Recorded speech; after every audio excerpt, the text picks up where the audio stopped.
Hello aspirants. So ఈరోజు మనము APPSC polity పీవైక్యూస్ని analysis చేస్తున్నాము. అండ్ ఈ అనాలిసిస్ అనేది అన్ని ఏపీపీఎస్సీ ఎగ్జామ్స్కి కామన్గా ఉన్న paper general studies and mental ability. So దానికి ఖచ్చితంగా ఉపయోగపడుతుంది, చాలా యూస్ఫుల్ ఉంటుందన్నమాట. సో ఖచ్చితంగా ఫాలో అవ్వండి.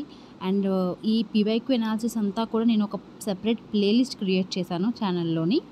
సో వెళ్ళి ఒకసారి చెక్ చేయండి. మనము ఆల్మోస్ట్ చాలా పేపర్స్ని మనము అందులో పాలిటీ క్వశ్చన్స్ని డిస్కస్ చేసాము.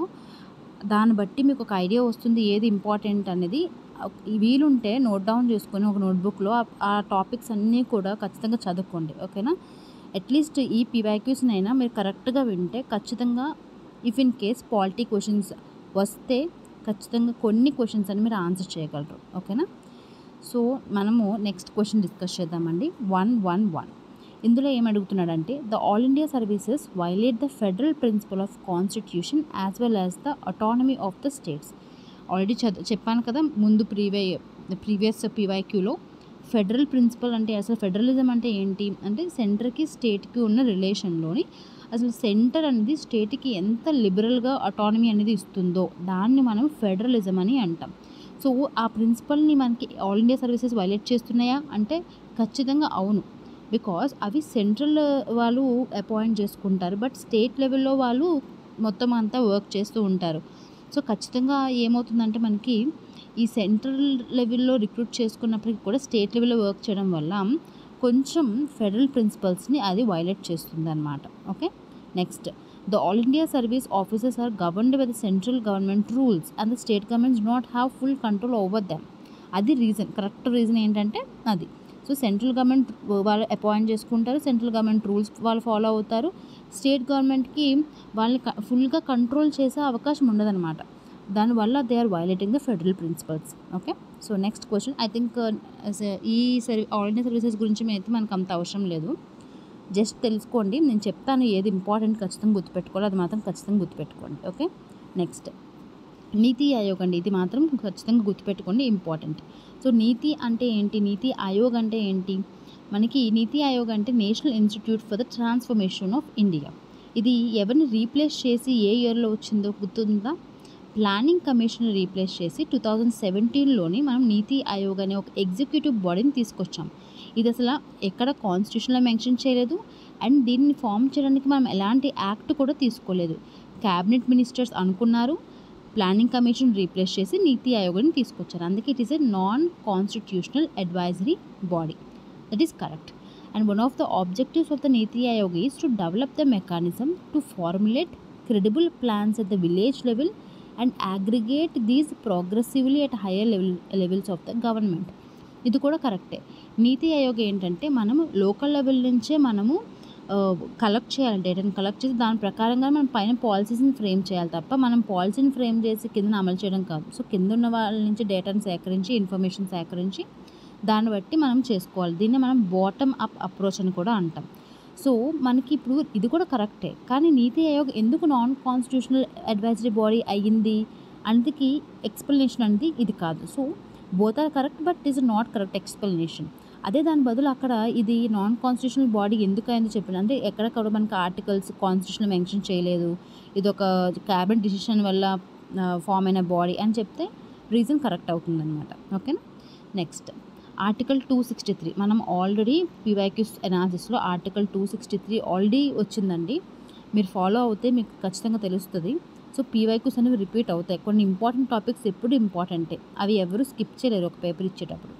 Okay, so article 263 contemplates the establishment of an inter state council to effect coordination between the states and between the centre in the states. కరెక్టేనా? కరెక్టే, because article 263 talks about the inter state councils only. And ఇంకోటి 262 అనేది inter state water డిస్ప్యూట్స్ని deal చేస్తుంది. Okay, రెండు కూడా గుర్తుపెట్టుకోండి, మనకి ఆల్రెడీ అడిగారు వీటి గురించి. Next Rajamannar committee made a strong case for establishment of the inter state council. కరెక్టేనా అంటే అవును, రాజ్మన్నార్ కమిటీ అనేది ఖచ్చితంగా ఇంటర్ స్టేట్ కౌన్సిల్ని ఎస్టాబ్లిష్ చేయాలి అని చెప్పి స్ట్రాంగ్ రికమెండేషన్ ఇచ్చింది, అది కూడా కరెక్టే, కానీ పైదానికి కరెక్ట్ ఎక్స్ప్లెనేషన్ కాదనమాట. Okay, next 114 which of the following will be the correct consequences of declaration of the national emergency by the president. So ఇక్కడ ఒక బిట్ నేర్చుకోవచ్చు క్వశ్చన్లో. సో నేషనల్ ఎమర్జెన్సీ ఎవరు మనకి చెప్తారు?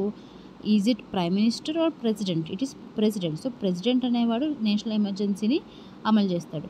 And national emergency article number ఏంటి? Article 352. Okay, గుర్తుపెట్టుకోవాలి 352. అదే ఆర్టికల్ 356 అయితే, ఆర్టికల్ 356 అయితే ప్రెసిడెంట్ రూల్. ఇవి చాలాసార్లు నేను రిపీట్ చేశాను, గుర్తుపెట్టుకోవాలి. ఓకే, సో మనకి option A, the president can modify the constitutional distribution of the finances between the centre and the states. That is correct only. The centre becomes entitled to give executive directions to state on any matter. అది కూడా correct. The president can suspend all the fundamental rights అంటే కాదు. Article 21 ఎవరు కూడా suspend చేయలేరు. ఓకేనా, so only 2 A and B are correct. So at least మనకి national ఎమర్జెన్సీని ఎవరు డిక్లేర్ చేస్తారో ఆర్టికల్ నెంబర్స్ అని గుర్తుపెట్టుకోవాలండి. ఇంత మనకి అప్లికేషన్ ఇవ్వకపోవచ్చు, బట్ స్టిల్ తెలుసుకోవడంలో తప్పులేదు. 115. Public interest litigation is also known as social action litigation. Public interest litigation అంటే ఏంటంటే, ఇఫ్ ఇన్ కేసు నాకు ఏదైనా అన్యాయం జరిగితే నేను కోర్టుకి వెళ్తాను. ఓకేనా, కానీ నాకు అన్యాయం జరగలేదు, వేరే వాళ్ళకి జరిగింది. ఓకే, అప్పుడు నేను వాళ్ళ బదులు ఒకవేళ వెళ్ళి నేను కోర్టులో కేసు వేస్తే దాన్ని మనం పబ్లిక్ ఇంట్రెస్ట్ లిటిగేషన్ అని అంటాం. అలాగని చెప్పి పక్కింట్లో ఎవరో గొడవ పడితే నువ్వు వెళ్ళి కంప్లైంట్ ఇచ్చేయకూడదనమాట. నువ్వు ఒకవేళ పక్క వాళ్ళ బాధని నువ్వు వెళ్ళి పబ్లిక్ ఇంట్రెస్ట్ లిటిగేషన్ వేసావు అంటే దాని అర్థం ఏంటంటే అది ఒక పబ్లిక్ ఇంపార్టెన్స్ ఉన్న ఇష్యూ. ఓకే, అలాంటప్పుడు వెయ్యు కరెక్ట్గా ఉంటుంది. సో దాన్ని మనం పబ్లిక్ ఇంట్రెస్ట్ లిటిగేషన్ అని అంటాం. సో అంటే ఏంటి, పబ్లిక్ యొక్క ఇంట్రెస్ట్కి ఆ గొడవ నీది కాకపోయినప్పటికీ కూడా నువ్వు వెళ్ళి రిప్రజెంట్ చేసి నువ్వు కేసు ఫైల్ చేస్తావు సుప్రీంకోర్టులో కానీ, హైకోర్టులో కానీ, ఇంకేదో కోర్టులో. వాటిని మనం పిల్స్ అని అంటాం, సోషల్ యాక్షన్ లిటిగేషన్స్ అని కూడా అంటాం. Okay, it is an outcome of judicial restraint. No, so it is an outcome of judicial activism. So అందుకు B is wrong. Next, justice V R Krishna Iyer and justice P N Bhagwati were pioneers of the concept of public interest litigation. Very important అండి, P N Bhagwati ఖచ్చితంగా గుర్తుపెట్టుకోవాలి. So వాళ్ళ వల్ల మనకి ఇండియాలో public interest litigation అనేది మనకు వచ్చింది. Okay, which of the following is not on centre state relations. So ఎవరు ఈ కమిటీస్లో సెంటర్ స్టేట్ రిలేషన్స్కి సంబంధించిన వాళ్ళు కాదు. సో సర్కారియా కమిషన్, ఎగ్జాక్ట్లీ అవును. అండ్ మనకు ఆల్రెడీ పీవైక్యూస్లో ఒక క్వశ్చన్లో సర్కారియా కమిషన్, పూంచి కమిషన్ వాటి యొక్క డేట్స్, ఇయర్స్ కూడా అడిగాడు. రాజ్మనార్ కమిషన్ కూడా మనకి సెంటర్ స్టేట్ రిలేషన్స్ సంబంధం. ఇంద్రాజిత్ గుప్తా కమిటీ అనేది మనం పీవైక్యూస్ అనాలిసిస్లో చెప్పాం. ఇంద్రాజిత్ గుప్తా కమిటీ అనేది ఎలక్షన్స్కి సంబంధించింది. State funding of the elections అనే కాన్సెప్ట్ని కూడా ఇంద్రజిత్ గుప్తా కమిటీ మనకి చెప్తుంది అనమాట. సో అదొకటే wrong. Next 117. Which of the following is not a condition for the political party to be recognised as a national party. I think ఇంత డెప్త్ అవసరం లేదు, బట్ ఒక్కసారి చూసేద్దాం. ఓకే, ఎప్పుడు మనకి నేషనల్ పార్టీ కింద మనకి ఒక పొలిటికల్ పార్టీని నేషనల్ పార్టీ కింద గుర్తించాలి అంటే దానికంటూ కొన్ని కండిషన్స్ ఉంటాయి. సో కింద వాటిలో ఏది ఆ కండిషన్ కాదని అంటున్నాడు. None of the above is the answer అంటే పైన కండిషన్స్ అన్నీ కూడా ఫుల్ఫిల్ చేయాలి నేషనల్ పార్టీ అవ్వాలంటే, నేషనల్ పార్టీ అవ్వడానికి. నేషనల్ పార్టీ ఓకే, ఒకటి, the party wins 2% of the seats in the లోక్సభలోని ఫ్రమ్ అట్లీస్ట్ 3 డిఫరెంట్ స్టేట్స్ నుంచి 2% ఆఫ్ సీట్స్ లోక్సభలో వస్తే మనం ఆ పార్టీని నేషనల్ పార్టీ కింద గుర్తించవచ్చు. Next, the party at a general election to Lok Sabha and legislative assemblies polls 6% of the valid votes in any 4 or more states. In addition to it should win 4 Lok Sabha seats from the any states of the states. So ఇందులో ఏమంటాడంటే మొత్తం పోల్స్లోని అంటే valid ఓట్స్లోని 6% oats రావాలి. దాంతోపాటు ఏం చెప్పాడు, ఇంకొక extra 4 Lok Sabha seats కూడా రావాలన్నమాట. ఇంకోటి, it is recognised as state party. నేను ఇదంతా ఎందుకు, నువ్వు స్టేట్ పార్టీ అవ్వాలి, నీ పార్టీ అట్లీస్ట్ ఇన్ 4 స్టేట్స్, అప్పుడు నీకు నేషనల్ పార్టీ హోదా ఇస్తారనమాట. So I think it is not that important for us, but తెలుసుకున్న వాళ్ళు తెలుసుకోండి. వేరే ఎగ్జామ్స్కి లైక్ గ్రూప్ 1, గ్రూప్ 2 వాటికి important. Next, which of the following statement is not correct regarding the 73rd constitutional amendment act. మళ్ళీ వచ్చాడండి 73rd అంటే ఏంటన్నాను, Panchayat Raj system. 18 functional items are present. Exactly 18 ఉన్నాయండి పంచాయత్స్లోని. అంటే it is wrong, it is not correct, because 19 functional items ఉన్నాయి. 19 functional items ఉన్నాయి. అవేంటో కూడా ఒకసారి చూసుకోండి list. Next the action does not apply to the states of Nagaland, Meghalaya, Mizoram. అది కరెక్టే because they have special status. Next the act bars interference by the courts in the election matters of the panchayat. అవును, not only election matters of the panchayat, court అనేది even మనకి president ఎలక్షన్స్లో కానీ and MP MLA ఎలక్షన్స్లో వీటిల్లో కూడా అది దూరకూడదు అనమాట. ఎలక్షన్స్ అవుతున్నప్పుడు court should not interfere. So అది కూడా కరెక్టే.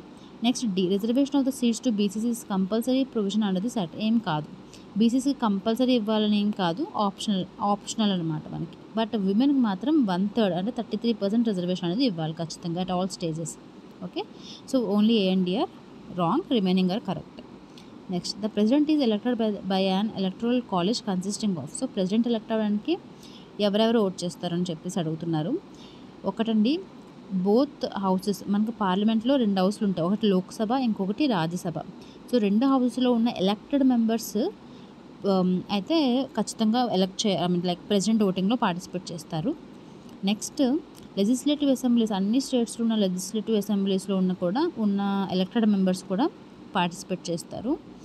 Next elected members of the legislative assembly of the national capital territory of Delhi and the union territory of Pondicherry, because ఈ 2 వాటికే మనకి లెజిస్లేటివ్ అసెంబ్లీస్ ఉన్నాయన్నమాట. సో వాళ్ళు ఎలక్టెడ్ మెంబర్స్ కూడా ఇందులో పార్టిసిపేట్. సో ఇక్కడ గుర్తుపెట్టుకోవాల్సింది ఏంటంటే నామినేటెడ్ మెంబర్స్ పార్టిసిపేట్ చేయరు ప్రెసిడెంట్ ఎలక్షన్స్లో.